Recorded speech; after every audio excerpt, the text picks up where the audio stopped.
The main part of this word problem that we'll be focusing on is Lucas paddles 5 kilometers downstream and then 6 kilometers upstream. The river's current is 1 kilometer per hour and the trip takes 3 hours.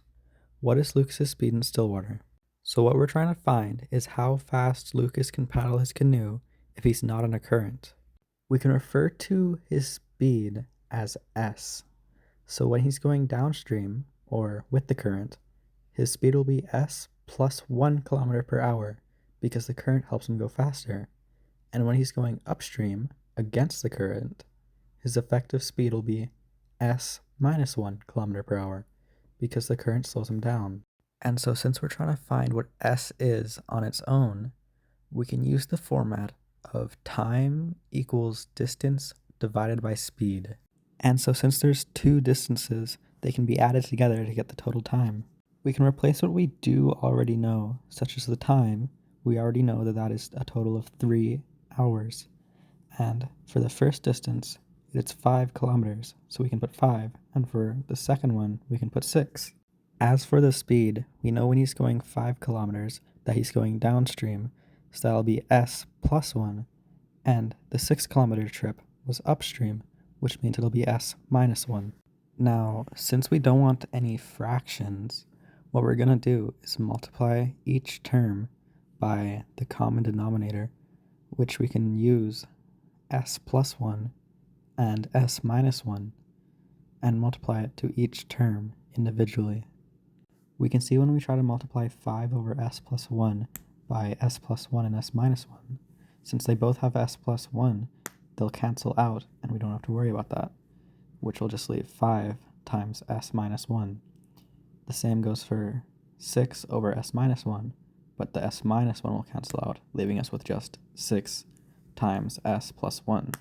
Since 3 won't have anything that'll cancel out, we first want to multiply S plus 1 with S minus 1 using the FOIL method, which stands for first outside, inside last, which means we first multiply S with S, which equals S squared, and then S times negative 1, which equals negative 1S. Then 1 times S, which equals 1S, and then positive 1 times negative 1, which equals negative 1. Negative 1S plus 1S will just equal 0, so they cancel out and can just be removed. Now we can multiply 3 with S squared, which equals 3S squared, and then 3 times negative 1 equals negative 3. And now we can multiply 5 with S, which equals 5S, and 5 times negative 1 equals negative 5. And 6 times S is 6S, and 6 times 1 is 6. Now we'll want to add like terms. 3S squared minus 3 can't be combined in any way, so we'll leave that as it is. But we can combine 5S plus 6S, which equals 11S, and negative 5 plus 6 equals positive 1. So what we want to do here is move some terms so that every term can be all on the same side of the equation. We need to remember though, anything we do on one side of the equation, we must do on the other. So if we subtract 3S squared from one side, we also subtract 3S squared from the other side, meaning we're also going to add 3 to both sides. So obviously this will completely remove 3S squared minus 3 from the left side of the equation, leaving us with just 0.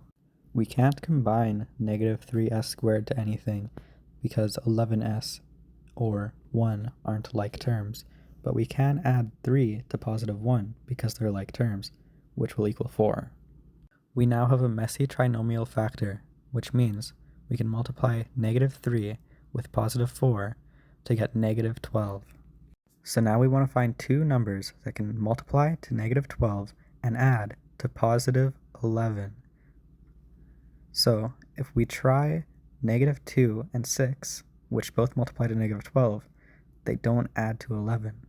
But negative 1 times 12 will equal negative 12 and add to 11. So now we can separate 11S into 12S and negative 1S, which can just be written as negative S. Now to factor this further, we'll want to split this into two terms. We can see that negative 3s squared plus 12s both have a greatest common factor of negative 3s. So we can take negative 3s out of both of them, leaving us with s minus 4. Negative s plus 4 has a greatest common factor of negative 1. So if we remove negative 1 out of it, we'll also get s minus 4. Since we have two terms here being multiplied by the same thing, we can use binomial factoring, which means multiplying negative 3s times negative 1. This now leaves us with two possible answers, either negative 3s minus 1 or s minus 4. Starting with negative 3s minus 1, we can add 1 to both sides. And then we can divide both sides by negative 3 to give us s equals negative 1 over 3. And now for s minus 4, we can just add 4 to both sides to get s equals 4. This now gives us two possible definitive answers, s equals negative 1 over 3 and s equals 4. So now if we look back to the word problem, we know it's not possible for him to go at a speed of negative 1/3 kilometer per hour, which gives us the final answer of s equals 4, which means that his speed is equal to 4. And we want to make sure that we're actually answering the question that was asked, which is, what is Lucas's speed in still water?